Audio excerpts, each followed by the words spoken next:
দাম্পত্য জীবনের সময়টার উপর নির্ভর করে বলা যায় একটা মানুষ সুখী না দুঃখী। দাম্পত্য জীবনের আগে অথবা স্ত্রীর মৃত্যুর পরের যে জীবন আছে, এই জীবনটাকে খুব একটা মূল্যায়নে আনা হয় না যে এটাতে সে সুখী না দুঃখী। অতএব যারা বিবাহ করেছেন, যারা বিবাহ করবেন, উভয়ের জন্য কমন কিছু বার্তা আছে ভাই। কোরআন এবং হাদিসের আলোকে 10টি টিপস দিতে চাই, 10টি পরামর্শ দিতে চাই কোরআন এবং হাদিসের আলোকে, যে পরামর্শগুলো যদি আমাদের জীবনে বাস্তবায়ন করা যায়, দাম্পত্য জীবনে আল্লাহ তাআলা আমাদেরকে সুখ এবং শান্তি দিবেন ইনশাআল্লাহ। মোহতারাম হাজরিন, দাম্পত্য জীবনে যদি কেউ সুখী হয় তাহলে এই ব্যক্তি সুখী। একজন মানুষ ছাত্র জীবনে হয় খুব বেশি সুখী ছিলেন না, হয়তো তার ক্যারিয়ারটা খুব ভালো করে তথাকথিত সমাজ যেটাকে গড়ে তোলার কথা বলে সেরকম ক্যারিয়ার গড়ার সুযোগ তিনি পান নাই। চাকরি জীবনে হয়তো তিনি খুব বেশি মোটা অঙ্কের স্যালারি পান না, ভালো কোনো পদ পান নাই, প্রমোশন হয় নাই। কিন্তু ঘরে তার যে স্ত্রী আছেন, এই স্ত্রী তাকে অনেক ভালোবাসেন, অনেক তার কেয়ার করেন, মন খুলে তাকে স্নেহ করেন, মমতা দেন, তার সুখ দুঃখে তার পাশে থাকেন। আবার একইভাবে একজন স্ত্রী, তার জীবনে হয়তো অনেক অপ্রাপ্তি আছে। কত মেয়ে আমাদের এই সমাজে আছে যে বাবা দ্বারায়, মা দ্বারায় অবহেলিত, ভাই বোন দ্বারায় অত্যাচারিত, নানা দিক থেকে সে কষ্টে আছে, কিন্তু তার স্বামীটা তাকে কেয়ার করে, মহব্বত করে, ভালোবাসে, স্নেহ করে, তার যত্ন নেয়। এই মহিলার সমস্ত দুঃখ দূর হয়ে যায়। ঠিক না বে ঠিক? তার বেঁচে থাকার একমাত্র অবলম্বন তার জীবন সঙ্গী। অতএব নবী করিম সাল্লাল্লাহু আলাইহি সাল্লাম যে বলেছেন, আদ-দুনিয়া কুল্লুহা মাতা ওয়া খায়রুল মাতা'আদ দুনিয়া আল মারআতুস সালিহা, উত্তম জীবন সঙ্গিনী দুনিয়াতে যত মানুষের আনন্দের মাধ্যম হতে পারে, সুখের উপকরণ হতে পারে, এর মধ্যে সবচেয়ে বড় সুখের উপকরণ, আনন্দের মাধ্যম হলো, তৃপ্তির জায়গা হলো একজন ভালো জীবন সঙ্গিনী। একই কথা মহিলাদের জন্য প্রযোজ্য। তার জীবনের সবচেয়ে বড় প্রাপ্তি হলো একজন ভালো জীবন সঙ্গী পাওয়া। ঠিক না বে ঠিক? দাম্পত্য জীবনে যদি কেউ দুঃখী থাকে তাহলে তার শিক্ষা জীবনে সে অনেক ভালো করেছে, সবগুলো ক্লাসে সে ফার্স্ট ক্লাস ফার্স্ট হয়েছে, অনেক ভালো রেজাল্ট করেছে, কর্মজীবনে মাশাআল্লাহ অনেক বড় অফিসার হয়েছে, অথবা অনেক বড় ব্যবসায়ী হয়েছেন, সফল উদ্যোক্তা হতে পেরেছেন, অনেক পয়সা কড়ি কামিয়েছেন, সমাজে অনেক সুনাম সুখ্যাতি আছে, কিন্তু বাসায় বিশ্বযুদ্ধ লেগেই থাকে। এই লোকটাকে সমাজ তো পরের কথা, আমরা কোনো মানুষ এমনকি সে নিজেও কখনো নিজেকে সুখী ভাবতে পারে? মোহতারাম হাজরিন, অতএব দুনিয়ার জীবনে যেটুকুন সুখ আছে সেটুকুন সুখ যদি ভোগ করতে চান তাহলে দাম্পত্য জীবনে সুখী হওয়ার পথে আপনাকে হাঁটতে হবে। আল্লাহ তাআলা আমাদের সবাইকে দাম্পত্য জীবনে সুখী হওয়ার তৌফিক দান করুন। বেশিরভাগ ওলামায়ে কেরাম, বেশিরভাগ হুজুররা দাম্পত্য জীবনে অনেক বেশি সুখী আলহামদুলিল্লাহ।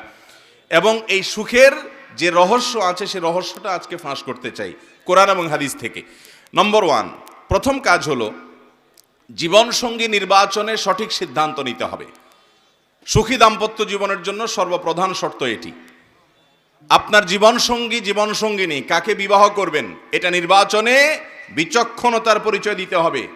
যুবকদেরকে বলছি, যৌবনের একটা ভ্রম আছে, যা দেখে সেটাতেই পাগল হয়ে যায় এবং মনে হয় যে একে পেলে আমি বোধহয় রাজ্যের সব সুখ আমার ঘরে তুলতে পারবো, আর একে যদি আমি হারিয়ে ফেলি, এর যদি কোথাও বিয়ে হয়ে যায় তাহলে আমার লাইফ পুরাই চুনা চুনা শেষ। এরকম একটা রোগ যুবকদের মধ্যে আছে না নাই? এটা ইবলিস সৃষ্টি করে। এটা কে সৃষ্টি করে? ইবলিস সৃষ্টি করে। এবং আমাদের সমাজে যে প্রবণতা আজকাল চলছে, আমি সব সময় বলি এবং এই কথা সমাজের আরো অনেকেই বলেন, যে আজকাল বিয়ে শাদী সাধারণত মানুষের সাথে মানুষের খুব কম হয়। বিয়ে হয় ময়দার বস্তার সাথে টাকার বস্তার। এক পক্ষ থাকে ময়দার বস্তা, আরেক পক্ষ থাকে টাকার বস্তা। অতএব ময়দার বস্তা খোঁজে, ময়দা না, টাকা না, বস্তা, মানে কত বেশি থাকে। ছেলে একেবারে দেখতে শুনতে কুশ্রী বিশ্রী, অনেক ফ্যাটি, সমস্যা, পড়ালেখা ভালো না, অনেক অসুবিধা, কিন্তু পয়সাটা আছে। মেয়ের বাবা রাজি, মেয়ের বাবা, সবাই না বেশিরভাগ। আর জাত বংশ কিছু থাকুক আর না থাকুক, আল্লাহর নাম রাসূলের হাদিসের কথা মুখ দিয়ে আসুক বা না আসুক, পড়ালেখা বা অন্য কোনো কিছু থাকুক আর না থাকুক, আটা আগা গোড়া একটা আটার বস্তা। সাজগোজ করে আটার বস্তা বানিয়ে ফেলেছে, সেটার জন্য ছেলেরা অস্থির এবং পাগল। ঠিক না বে ঠিক? মানুষ খোঁজা হয় কম, মেয়ের বাবাও মানুষ কম খোঁজে, ছেলের বাবাও মানুষ কম খোঁজে। ভাইরা আমার, আজকাল ঘরে ঘরে অশান্তির একটা অন্যতম প্রধান কারণ হলো এটি, জীবনসঙ্গী নির্বাচনে আমরা ভুল করি। নবী করিম সাল্লাল্লাহু আলাইহি ওয়াসাল্লাম বলেছেন, ফাজফার বিজাতিদ দ্বীন। অনেক কিছু দেখেই মানুষ বিয়ে করে সমাজে, তুমি বিয়ে করবে দিনদারিতা দেখে। আল্লাহর শপথ করে বলছি, আল্লাহর শপথ করে বলছি, আল্লাহর শপথ করে বলছি, দাম্পত্য জীবনের সুখের মূল চাবিকাঠি এই জায়গাটা। যেই জীবনসঙ্গী, যে জীবনসঙ্গিনী তার খুঁটাটা এক জায়গায় গাড়া আছে, সে আল্লাহর কাছে নিজেকে সারেন্ডার করে ফেলেছে, আপনি তাকে ধরতে পারবেন, ধরার একটা জায়গা আছে। সে বেলাইনে যাবে, আল্লাহর নির্দেশ দেখাবেন, সে লাইনে আসতে বাধ্য হবে। সে উল্টাপাল্টা করবে, আল্লাহর নিষিদ্ধ আপনি কোরআন থেকে দেখাবেন, সে আসতে বাধ্য হবে, কারণ তার খুঁটা এক জায়গায় গাড়া আছে। আর যার খুঁটা কোথাও গাড়ায় নাই, সে প্রবৃত্তির গোলামি করে। আজকে আপনাকে ভালো লেগেছে, কালকে লাগবে না। অতএব আজকে আপনাকে কেয়ার করেছে, কালকে শত্রুতা করবে, এটাই বাস্তবতা। অতএব কোনো মেয়ের মধ্যে, কোনো ছেলের মধ্যে যদি আল্লাহর ভয় থাকে, তাকওয়া থাকে, ঈমান থাকে, নামাজ থাকে, দিনদারি থাকে, তার চাইতে বেটার কোনো জীবন সঙ্গী হতে পারে। ভাইরা আমার, মানুষের রূপ, মানুষের লাবণ্য, মানুষের শারীরিক সৌন্দর্য, মানুষের আর্থিক সঙ্গতি, এগুলো যেই কোনো মুহূর্তে আসে এবং যায়। বিশেষ করে রূপ লাবণ্যের যে বিষয়টি আছে, এটি একসময় হারিয়ে যায়, ঠিক না বেঠিক? যাদের রূপ লাবণ্য দেখে আপনি অস্থির হচ্ছেন, পাগলপরা হয়ে যাচ্ছেন, মা বাবাকে অসন্তুষ্ট করছেন, কোরআন হাদিসকে আপনি জলাঞ্জলি দিয়ে দিচ্ছেন, সেই রূপ লাবণ্য কি চিরকাল থাকে? চিরকাল থাকা তো পরের কথা, আপনার কাছেই কয়দিন পরে মাটি মনে হবে।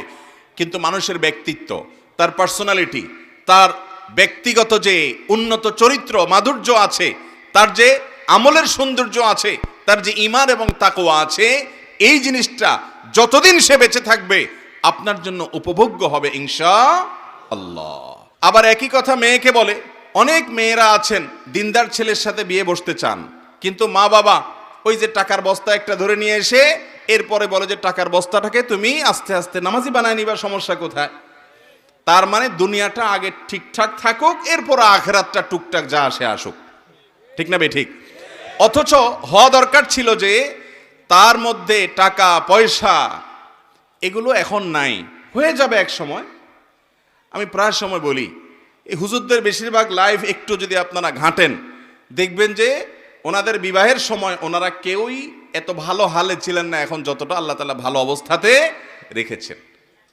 অনেক আলেম ওলামা আছেন, আমি জানি যাদেরকে, যে হয়তো 2000-3000 টাকা 10 বছর 15 বছর আগে বেতন পাইতেন, কিন্তু অনেক বিচক্ষণ ফ্যামিলি তাদের সাথে মেয়ে বিয়ে দিয়েছেন, অথবা মেয়েকে ছেলের সাথে এরকম বিয়ে দিয়েছেন, অন্য কোনো যোগ্যতা নেই, তার ভিতরে আল্লাহর ভয় আছে, আলহামদুলিল্লাহ তারা সুখে আছেন।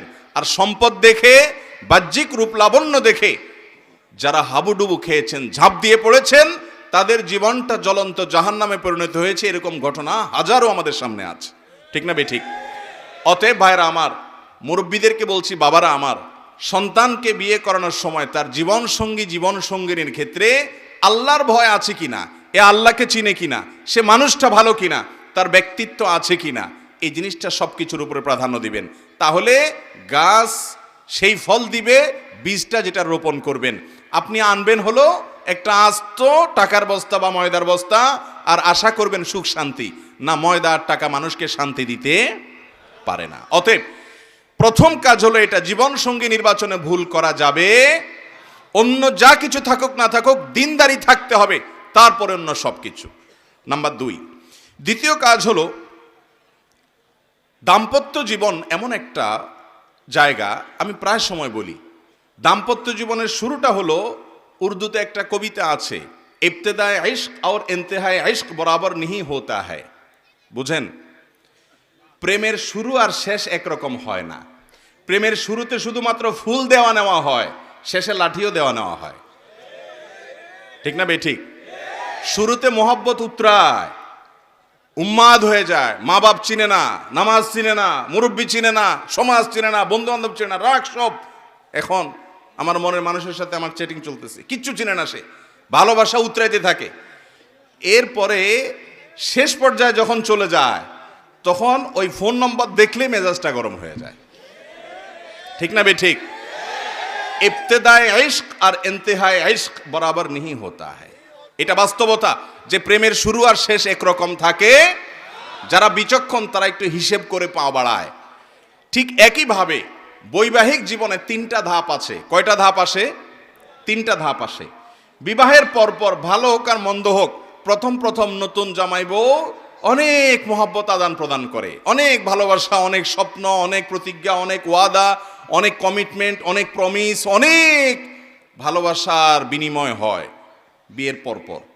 এরপর যখন 1-2 বছর চলে যায়, আল্লাহ তাআলা একটা বাচ্চা দেন। ওই বাচ্চা রাত্রে ডিস্টার্ব করে, মা উঠতে দেরি হয়েছে, বাপে ধমক দেয়। এরপরে আস্তে আস্তে দূরত্ব তৈরি হয়। ওই বাচ্চা আরেকটা বড় হয়, আরেকটু বড় হয়, আরেকটা হয়। এরপরে নানা রকম ঈশনীয় মনোমালিন্য হয়। মায়ের কথা শুনে ছেলে খেপে, অথবা বউ তার শাশুড়ির কথা শুনে খেপে। আস্তে আস্তে আস্তে আস্তে আস্তে টুনটান হতে হতে যখন সংসারটা একটু ভারী হয়, ছেলে মেয়ে হওয়া শুরু করে, 2-3 বছর হয়ে যায়, ও যে ঘোরটা কেটে যায়। সহজ কথা হলো, বিবাহের পরে প্রথম প্রথম যে ঘোরটা থাকে, ওই ঘোরটা কি কেটে যায়। অনেকটা ইয়ের মতো, সফট ড্রিঙ্কসের মতো। সফট ড্রিঙ্কসের বোতল যখন আপনি মুখটা খোলেন, যেই পরিমাণ ঝাঁজ এবং তেজ থাকে, কিছুক্ষণ পরে আস্তে করে সেটা লেভেলে চলে আসে কি আসে না? বিবাহের পর প্রথম যে মহব্বত থাকে, যে বোঝাপড়া থাকে, যে আকর্ষণ থাকে, এটা আস্তে আস্তে কমে। যখন কমে, এরপর আসল রূপটা দেখা যায়। ওই যে মহব্বত উতরাইছিল একটু আগে বা কিছুদিন আগে, সেই মহব্বতের আসল রূপটা ছেলেও দেখতে পায়, মেয়েও দেখতে পায়। শুরু হয় এবার তুমুল আকারে ঝগড়া, ফাসাদ, গন্ডগোল। এটা বাস্তবতা হয়। এরপর বৈবাহিক জীবনের একেবারে শেষের দিকে যখন চলে যায়, তখন আবার ওই প্রথম সময়টা কিন্তু ফিরে আসে। অর্থাৎ বুড়া বুড়ি টোনাটুনির সাথে সম্পর্কটা খুব ভালো থাকে।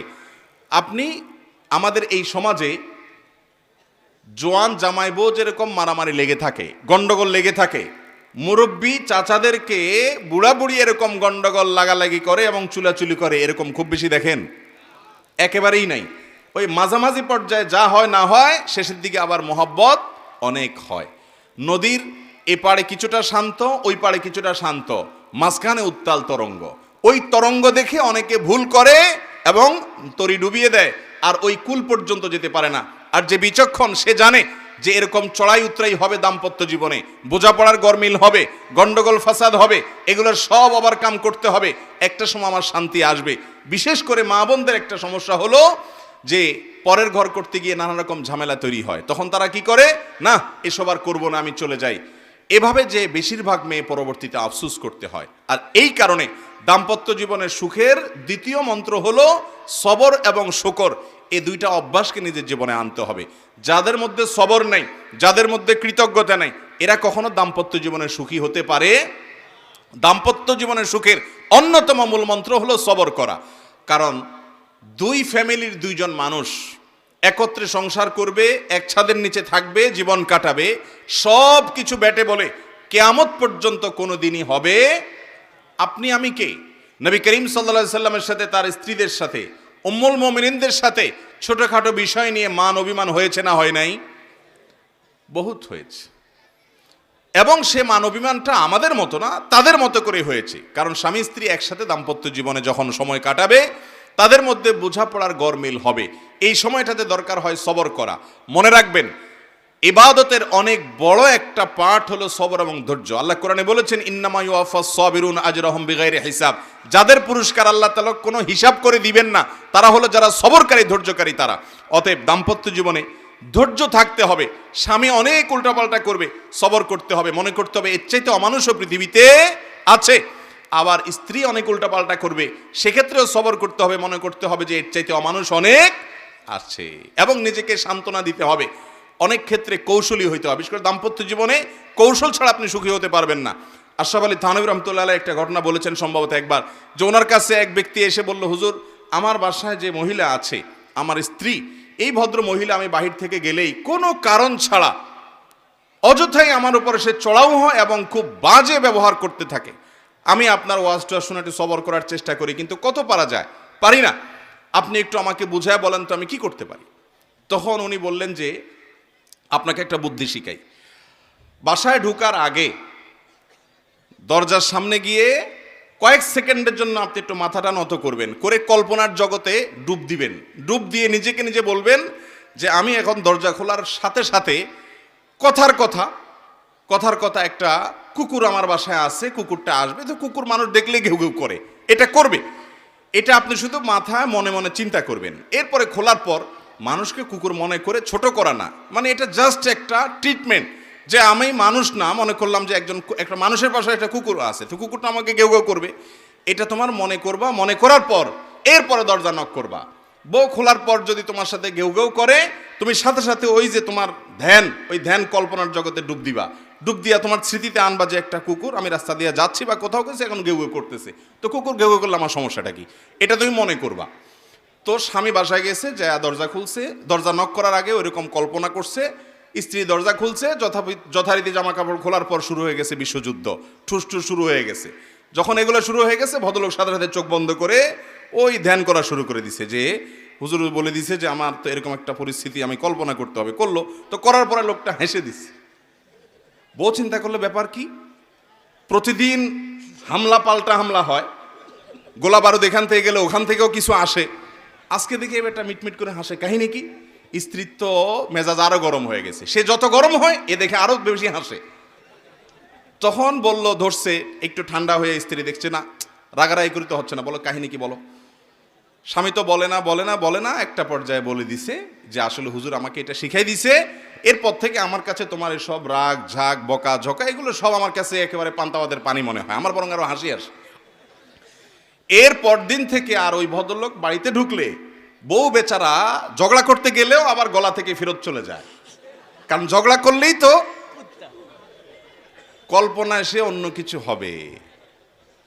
এ কথা শুধু মহিলাদের জন্য বলছি, মা বোনদের রাগ করার কোনো কারণ নাই। একই কথা পুরুষদের বেলায়ও হতে পারে, অনেক পুরুষ আছে এরকম ছেঁচড়ার মতো গেউ গেউ করে কি করে না, তো তাদের বেলায় যদি মহিলারা এই একই পদ্ধতি অ্যাপ্লাই করেন, ইনশাআল্লাহ অন্তত ওই গেউটা থামানোর জন্য ওষুধের কাজ দিবে।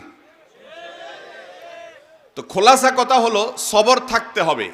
রাগ হলে পাল্টা রাগ দাম্পত্য জীবনে কখনো সুখ আসার কারণ হয় না।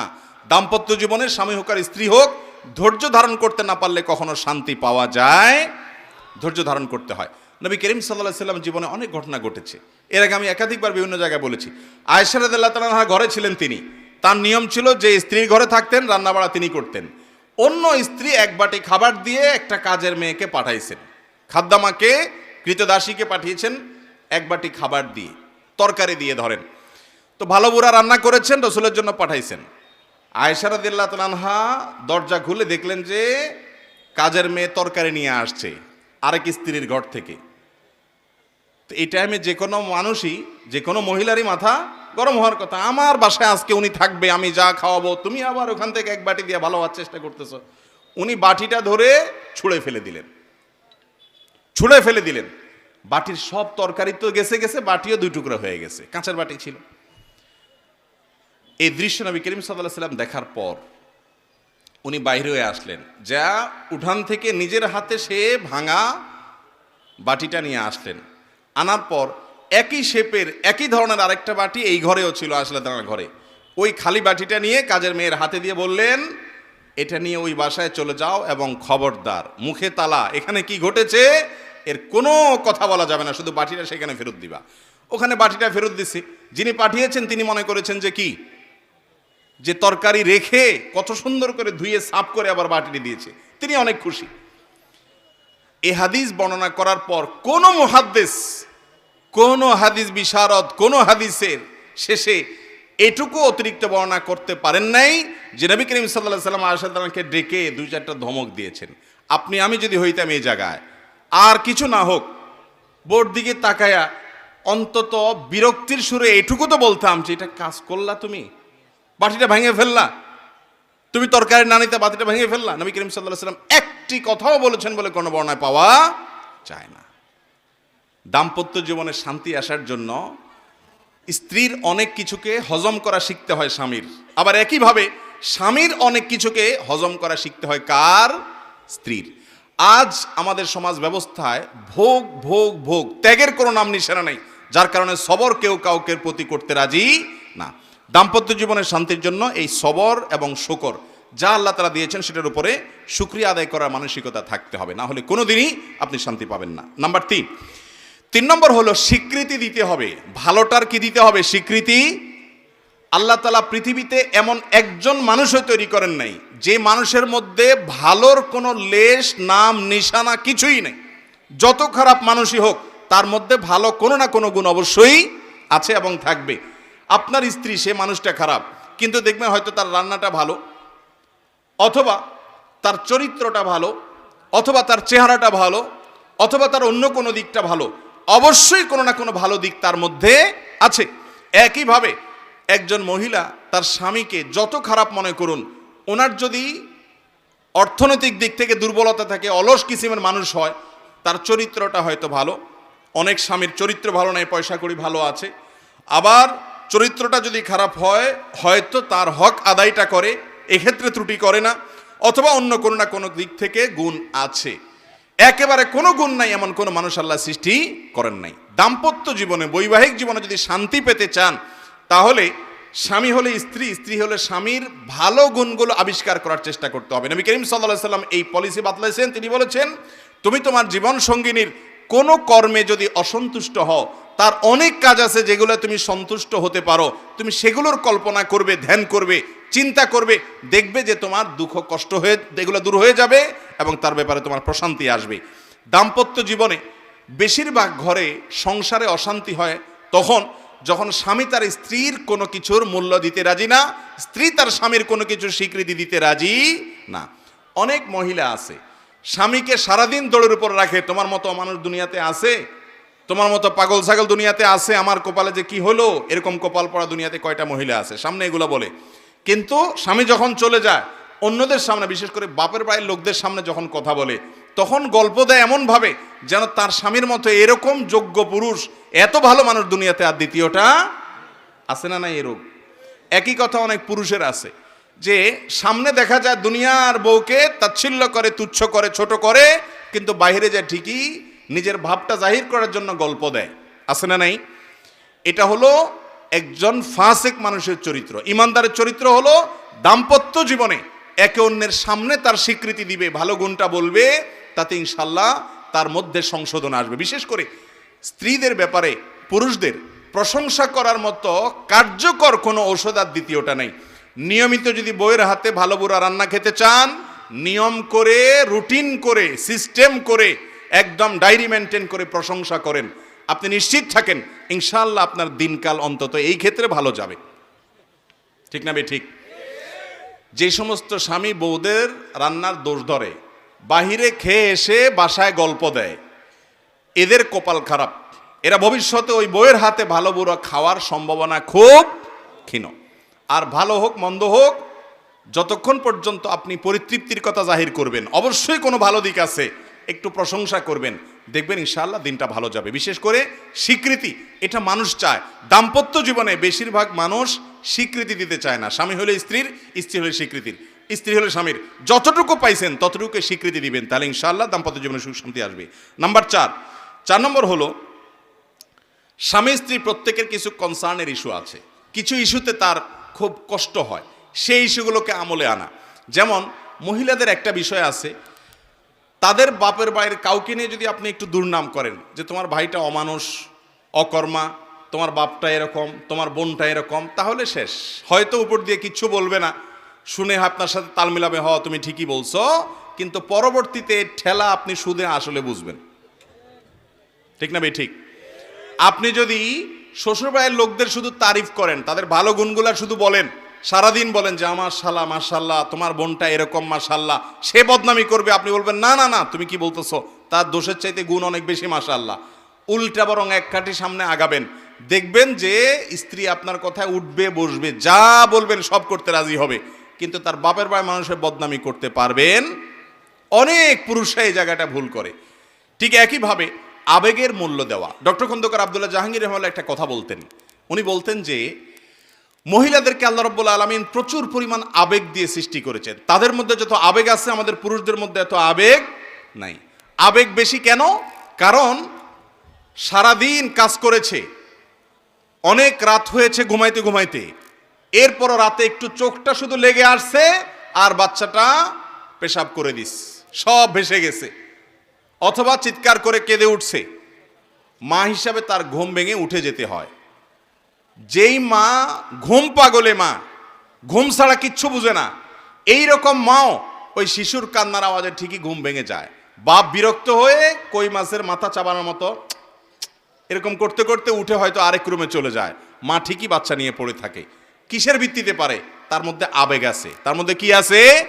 আবেগ আছে, ভালোবাসা আছে, আপনার চাইতে বেশি আছে। যার বুকে আবেগ বেশি থাকে ওই ব্যক্তির রাগটাও এরকম তাড়াতাড়ি হয়।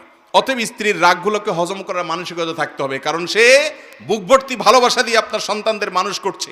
আবেগ অনেক বেশি আছে, এজন্য রাগটাও একটু বেশি। হজম করার চেষ্টা করতে হবে। দাম্পত্য জীবনে তার কষ্ট হয় এরকম কোনো বিষয় করা যাবে না। একই কথা মহিলাদের জন্য প্রযোজ্য, যে স্বামী কোন কথা একটু খেপে। অনেক পুরুষ আছেন তার মায়ের কোনো দোষ ধরলে তার মেজাজটা গরম হয়ে যায়, তার ভাই বোনের কোনো দোষ ধরলে মেজাজটা গরম হয়ে যায়, অথবা মানুষের সামনে কিছু বললে মেজাজটা গরম হয়ে যায়। তার কোন জিনিসটাতে রাগ বেশি হয় সেই জিনিসগুলোকে আমলে নিয়ে সেগুলোকে মূল্যায়ন করে সেগুলো থেকে বেঁচে থাকার চেষ্টা করতে হবে। নাম্বার 5, এই যুগে সংসারে অশান্তির অন্যতম কারণ হলো সোশ্যাল মিডিয়ার অ্যাক্টিভিটিস। সোশ্যাল মিডিয়ার অ্যাক্টিভিটিস, ফেসবুক ইউটিউবে বুঁদ হয়ে বইয়ের দিকে তাকানোর সময় নেই, মনোযোগ দেওয়ার সময় নেই। আপনি ফেসবুকে ইটিস বিটিস করতেছেন অন্যদের সাথে, লাইক কমেন্ট গুনতে গুনতে দিন যাচ্ছে, বইয়ের সাথে কথা বলার সময় নাই। একই কথা মহিলার জন্য প্রযোজ্য। মহিলা দেখা যাচ্ছে যে ওই সিরিয়াল দেখতে দেখতে শেষ, স্বামী আসছে, দরজা খুলে দিছে, বসো, আর সে দেখে আছে ওইদিকে। এই যে মহিলারা টেলিভিশন এবং মহিলাদের মধ্যে সোশ্যাল মিডিয়ার এডিকশন আজকাল বেড়েছে, পুরুষদের মধ্যেও। এটার নিয়ন্ত্রণ যদি কেউ করতে না পারে তার দাম্পত্য জীবনের শান্তি কখনো আসবে। নেক্সট সুরাতে ধোকা হয়, সেটা হলো অনেকে দাওয়াতের কাজ করে, ইসলাম প্রচারের কাজ করে, সারাদিন দুই হাতে উনি ইসলাম প্রচার করতেছে, বইয়ের দিকে একটু তাকাচ্ছে না, একটু কথা বলছে না, তার সুবিধা অসুবিধাগুলো জানছে না। এগুলো আজকাল সংসারগুলোতে অশান্তি হওয়ার অন্যতম বড় কারণ হলো এই সোশ্যাল মিডিয়ার এডিকশন। এটাকে নিয়ন্ত্রণ করতে না জানলে সাংসারিক জীবনে কখনো শান্তি আসবে। অতএব ভাইরা আমার, বাসা বাড়িতে কোনো গ্যাঞ্জাম নিয়ে ঢুকবেন না। অফিস আদালতের যত ঝামেলা আছে দরজার বাইরে ফেলে রেখে বাসায় ঢুকবেন। আর মহিলারাও বাসার কোনো গ্যাঞ্জাম স্বামী বাহির থেকে আসলে পেশ করবেন না, নিজেকে ফ্রেশ হিসাবে পেশ করবেন। ইনশাল্লাহ দাম্পত্য জীবনে শান্তি আসবে। এরপরে 6 নম্বর হলো, অন্যের মুখে দাম্পত্য জীবনের সুখে থাকার মিথ্যা গল্প শুনবেন না, বিশ্বাস করবেন না। বেশিরভাগ ফ্যামিলিতে দেখা যায় যাদের সাংসারিক জীবনে অশান্তি আছে, মহিলাকে অন্য মহিলা ফুসলায়, বলে যে আপা তোমার স্বামী এরকম, আমার স্বামী তো এরকম এরকম, গল্প দেয়। এমনভাবে গল্প দেয় মনে হচ্ছে উনি সুখের সাগরে ভাসতেছে। আপনার তখন মনে হয়, ওই মহিলার তখন মনে হয় যে হায় হায় রে, আমার কপালটা এত খারাপ। আবার একইভাবে ওই পুরুষকেও কিছু মানুষরূপী শয়তান আইসা ওয়াসওয়াসা দেয়, আইসা বলে যে ইস, আপনার জীবনে কত সুন্দর মেয়ে আসতো, কি আসলো এটা আপনার কপালে, খ্যাত, কিচ্ছু বুঝে না, কোনো স্মার্টনেস নাই, না রান্না বাড়া বুঝে না, কিচ্ছু বুঝে, আপনি কত স্মার্ট মানুষ মাশাআল্লাহ। আবার এই বাসুর বা অন্য কোনো পুরুষ এসে খোঁচা, বলে আপা ভাবি আরে তোমার জীবনটা শেষ হয়ে গেল, একটা অমানুষের সাথে জীবনটা পার হয়ে গেল, তোমার দেখলে খুব মায়া হয়, আমার খুব খারাপ লাগে। আবার একই কথা ওই পুরুষকে তার অফিসের হয়তো মহিলা কলিগ বলে যে ভাবিকে আপনার সাথে মানায় না, আসলে খুব স্যাড। আছে না নাই? এগুলা দেখতে মানুষ হলে এগুলো মূলত ইবলিস। এগুলো মূলত কি? যারা বোকা তারা এই ইবলিসীয় মানুষরূপী ইবলিসদের কুমন্ত্রণা শুনে মনে করে হারে আসলেই তো, আমি তাহলে অনেক কষ্টে আছি, সে মনে অনেক সুখে আছে। যেই বেটা এই গল্প দিয়েছে, ওর সংসারে যে পরিমাণ অশান্তি হয়, যে পরিমাণ বিশ্বযুদ্ধ লেগে থাকে, ও অনেক বড় শেয়ানা। আপনার কাছে এমনভাবে সাজে যেন তাদের দাম্পত্য জীবনে খুব বেশি সুখী। আপনি আপনার বউয়ের সাথে ডেইলি যতবার চুলাচুলি করেন তার 3 গুণ কমপক্ষে ওর বাসায় হয়, কিন্তু সে আপনার সামনে ভাব ধরে এমন। তো এই ব্যাপারে বিচক্ষণতার পরিচয় দিতে হয়। মনে রাখবেন, অনেক সময় দেখা যায় যে কই তারা তো অনেক ভালো, অনেক হাসি খুশি, ভেতরে ত্রাস হয়ে যাচ্ছে, আপনি জানেনও না। এই জন্য অন্যের সুখ দেখে বা সুখের মিথ্যা গল্প শুনে বেশিরভাগ নারী পুরুষরা, বেশিরভাগ স্বামী স্ত্রীরা ধোকায় পড়ে যায়, এটা যেন না হয়। 7 নম্বর হলো ক্ষমা করতে শিখতে হবে ভাই। দাম্পত্য জীবনে ক্ষমা করা ছাড়া কোনো বিকল্প, নারী পুরুষ উভয়ের ভুল হবে, 2টা পাতিল একসাথে থাকলে টুনটান লাগবেই, সমস্যা হবেই, গ্যাঞ্জাম হবেই, কিন্তু আপনাকে ক্ষমা করা শিখতে হবে। আল্লাহ তাআলা কোরআনে কারিমে বলেছেন যে আল্লাহ তাআলা ক্ষমাশীলকে ভালোবাসেন। আল্লাহ তাআলা মানুষকে যারা ক্ষমা করে তাদেরকে পছন্দ করেন। আপনি যদি চান যে আল্লাহ আপনাকে পছন্দ করুক, আপনি তাকে ক্ষমা করা শিখতে হবে। অনেক পুরুষ আছে বলে যে না, আমার মাথা অনেক নষ্ট, মাথা অনেক গরম হয়ে গেছে, আমি এটা কোনোভাবে ছাড় দিতে রাজি না। এগুলো যখন বলে তখন তিনি নিজেকে খুব পুরুষ পুরুষ মনে করে, আসলে এটা আদা মহিলা। আবার একইভাবে অনেক মহিলাও আছে যখন তেড়া হয় এমন শক্ত হয় যেন তিনি দুনিয়ার কোনো কিছু ছাড় দিবেন না। এগুলো সবগুলো হলো ভুল ভাইরা আমার। দাম্পত্য জীবনে একে অন্যকে ক্ষমা করা শিখতে হয়, যে ঠিক আছে যা হয়েছে হয়েছে, আমি মাফ করে দিলাম। এই উদারতা দেখাইতে পারলে শান্তি আসবে, আর না হলে শান্তি আসবে না। আপনি নিজের ভিতরে ক্ষোভ জিয়ে রাখবেন, কষ্টটা আপনার হবে, ক্ষমা করে দিবেন, ফ্রেশ টেস্টটা আপনার আসবে ইনশাআল্লাহ। 9 নম্বর হলো আল্লাহর কাছে দোয়া করতে হবে। কি করতে হবে ভাই? দোয়া করতে হবে। সূরা ফুরকান আয়াত নম্বর 74 জীবনের তরে পড়বেন। যারা বিবাহ করেন না এখনো, যুবকরা এখন থেকে পড়েন। আমার বুঝজ্ঞান হওয়ার পর থেকে এই আয়াত যেদিন আমি জানছি, ওর পর থেকে আজও পর্যন্ত, বিয়ে পর্যন্ত তো কন্টিনিউয়াসলি পড়তেছি, এরপরেও পড়ি। এই দোয়াটা কখনো ছাড়বেন না। রব্বানা হাবলানা মিন আজওয়াজিনা ওয়া যুররিয়াতিনা কুররাতা আয়ুন ওয়াজআলনা লিল মুত্তাকিনা ইমামা। আল্লাহ, আমার সন্তান এবং পরিবারকে আপনি এমন বানিয়ে দেন যেন তাদের দিকে তাকালে আমার চোখ জুড়ে যায়, নয়ন জুড়িয়ে যায়, শান্তি হয়, দিলটা ভরে যায়, এরকম পরিবার আমাকে দিয়েন। এই দোয়াটা আল্লাহর কাছে করবেন। এবং আল্লাহ যেন আমরা মুত্তাকিদের ইমাম হতে পারি, এই দোয়া করবেন। বেশি বেশি এই দোয়া করবেন। সাধারণভাবে স্ত্রী স্বামীর জন্য, স্বামী স্ত্রীর জন্য আল্লাহর কাছে দোয়া কবুলের সময়গুলোতে দোয়া করবেন। এর মাধ্যমে ইনশাআল্লাহ দাম্পত্য জীবনে শান্তি আসবে। সর্বশেষ এবং 10 নম্বর পয়েন্ট হলো, বাসা বাড়িগুলোতে আজকাল আমার ব্যক্তিগত অবজারভেশন হলো, গত 1-2 বছর পর্যন্ত আমি দেখেছি ঘরে ঘরে দুষ্ট জিন এবং জাদুগ্রস্ত মানুষের সিরিয়াল পড়ে গেছে। ঘরে ঘরে, বিশেষ করে দাম্পত্য জীবনে অশান্তি লাগানোর জন্য জাদুটা খুব কুইকলি কাজ করে। জাদু সম্পর্কে কোরআনে কারিমে আল্লাহ তাআলা যে কয়টা আয়াত নাজিল করেছেন, হারুত মারুতের, বাবিলের যে ঘটনা আল্লাহ উল্লেখ করেছেন, সেগুলোর মধ্যে মূল বিষয় যে কয়েকটা, তার প্রধান হলো, অন্যতম হলো যে দাম্পত্য জীবনে অশান্তির জন্য জাদুকে ব্যবহার করা হয়। আমাদের দেশে ঢাকা শহরে দেখবেন পিলারে পিলারে তান্ত্রিক অমুক, কামরূপ কামাখ্যা থেকে প্রশিক্ষণ প্রাপ্ত, দেখেন নাই? ফেসবুকে পোস্টগুলোতে দেখবেন কমেন্ট, আমি এরকম কমেন্ট দেখলে আগে ব্লক করি, ওইটাকে বিসমিল্লাহ পড়ি। এগুলো সবগুলো হলো এই সমাজের অনেক বড় মাপের ক্রিমিনাল।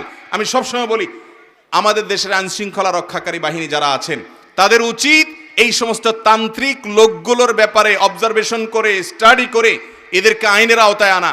ঘরে ঘরে অশান্তি সৃষ্টি করছে, জাদু এবং ব্ল্যাক ম্যাজিক করে করে সংসারে সংসারে খান খান করে দিচ্ছে, অশান্তি করে দিচ্ছে। গত সপ্তাহে এক দম্পতি আমার অফিসে এসেছেন। ওনারা বললেন যে ভাই, আমরা একে অন্যকে এত ভালোবাসতাম, যেটা কল্পনাতীত ছিল, কেউ কাউকে ছাড়া আমরা বাঁচতাম না, এমন একটা অবস্থা ছিল। আর এখন মহিলাও বলতেছে যে ওনাকে দেখলে আমার মনে হয় যে গায়ে আগুন জ্বালাই দিছে কেউ, আর স্বামীও বলতেছে একই অবস্থা আমার হয়। এই ধরনের ঘটনা একটি নয়, আমার কাছে অহরহ আসছে যে দিনরাত পরিবর্তন হয়ে গেছে। বিশেষ করে অনেক হিংসুক শাশুড়ি আছেন, ননদ আছেন, দেবর আছেন, জাওর আছেন এবং প্রতিবেশী আছেন, এমনকি অনেক সময় আপন ভাই বেরাদারও আছে। তারা এই সমস্ত তান্ত্রিক কবিরাজের কাছে গিয়ে ব্ল্যাক ম্যাজিক করায়। এর কারণেও দাম্পত্য জীবনে অশান্তি হয়। এর হাত থেকে বাঁচার জন্য নিয়মিত সকাল সন্ধ্যার দোয়াগুলো পড়বেন।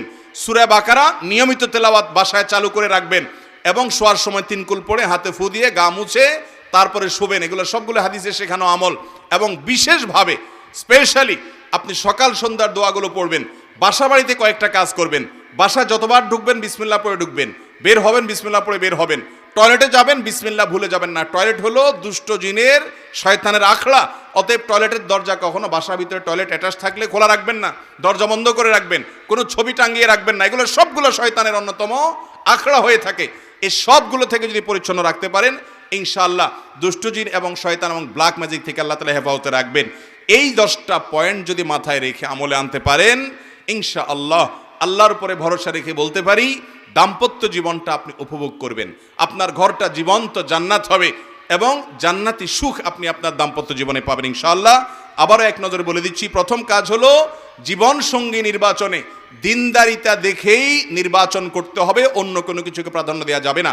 নাম্বার 2, সবর এবং ধৈর্য ধারণ করা শিখতে হবে, শুকর করা শিখতে হবে। সবর ছাড়া কখনো দাম্পত্য জীবনে শান্তি আসবে না। হজম করা শিখতে হবে, ফুটফাট রাগ করা যাবে না, নিয়ন্ত্রণ করা শিখতে হবে নিজেকে। নাম্বার 3, নিজের জীবন সঙ্গীর ভালো কাজগুলোর প্রশংসা করা শিখতে হবে। যত বেশি স্বীকৃতি দিবেন, যত বেশি প্রশংসা করবেন, আপনার দুর্বলতা থাকলেও আপনার জীবন সঙ্গী মাফ করবে। উদারতা দেখে তার ভালো লাগবে, স্বীকৃতি দেওয়া শিখতে হবে। নাম্বার 4, স্বামী স্ত্রী একে অন্যের দুর্বলতার জায়গাগুলো, বিশেষ করে যে বিষয়গুলোতে তিনি সিরিয়াস হয়ে যান, কষ্ট পান, সেগুলোকে আমলে নিতে হবে, কনসার্নের জায়গাগুলোকে আমলে নিতে হবে, এবং তার আঘাত হয় এমন কোনো কাজ কথা করা যাবে না। নাম্বার 5, সোশ্যাল মিডিয়া এবং ফেসবুক ইত্যাদি ব্যবহার করেন, কিন্তু এটা নিয়ন্ত্রণ করতে হবে। বোর সামনে বসে ঘন্টাকে ঘন্টা আপনি এগুলো টিপতেছেন, বেচারি সেজেগুজে বসে আছে, অথবা আপনার স্বামী বাহির থেকে অনেক আশা ভরসা করে এসেছে, আপনার সাথে খুনসুটি করবে, সময় কাটাবে, কথা বলবে, আপনি বসে আছেন ফেসবুকে, আপনি বসে আছেন ইউটিউব নিয়ে ব্যস্ত। এগুলো আমাদের সাংসারিক জীবনে অশান্তির অন্যতম প্রধান কারণ। যারা এগুলোর ম্যানেজমেন্ট জানে না, নিয়ন্ত্রণ করতে জানে না, তাদের দাম্পত্য জীবনে শান্তি আসে না। 6 নম্বর কারণ হলো অন্যের মুখে অন্য কোনো দম্পতি খুব সুখে আছে, তাদের মধ্যে কোনো অশান্তি নাই, এ সমস্ত মিথ্যা গল্প বিশ্বাস করবেন না। প্রত্যেক দম্পতির মধ্যে অশান্তি আছে, তারটা আপনি জানেন না, সে হয়তো আপনাকে প্ররোচিত করে, এগুলো আমলে নেবেন না। মনে রাখবেন আপনি অনেক সুখে আছেন অন্য অনেকের চাইতে, আলহামদুলিল্লাহ। এই যে বিষয়টা মাথায় রাখতে হবে, অন্যদের এসব গল্প শোনা যাবে না। 7 নম্বর হলো ক্ষমা করতে জানতে হবে। ক্ষমা না করলে দাম্পত্য জীবনে শান্তি আসবে না। যত ভুলই হোক, আল্লাহর কাছে যদি ক্ষমা চান, তাহলে আল্লাহর বান্দাকে ক্ষমা করতে হবে। এক মালিক তার কাজের লোককে, একবার ভুল হয়েছে, দ্বিতীয়বার ভুল হয়েছে, এরপরে বারবার সে মাপ চায়, মালিক মাফ করে দেয়। এরপরে অধীনস্থ মালিক বলেছে যে তোমাকে কয়বার আমি মাফ করব? তখন অধীনস্থ বললেন যে হুজুর, আপনি আমাকে ততবার মাফ করলেই চলবে, কিয়ামতের ময়দানে আল্লাহর কাছে যতবার আপনি মাপ পাওয়ার আশা করেন। ঠিক একইভাবে আমরা কেউ ফেরেশতা না ভাই, অসংখ্য ভুলভ্রান্তি আছে। আমার স্ত্রী ভুল করেছে, আমার স্বামী ভুল করেছে, আমি তাকে ক্ষমা করা শিখতে হবে। ক্ষমা না করতে পারলে শান্তি পাবেন না। নাম্বার 8 নম্বরটা মিস হয়েছে আগে। 8 নম্বর হলো চাহিদা নিয়ন্ত্রণ করতে হবে। চাহিদাকে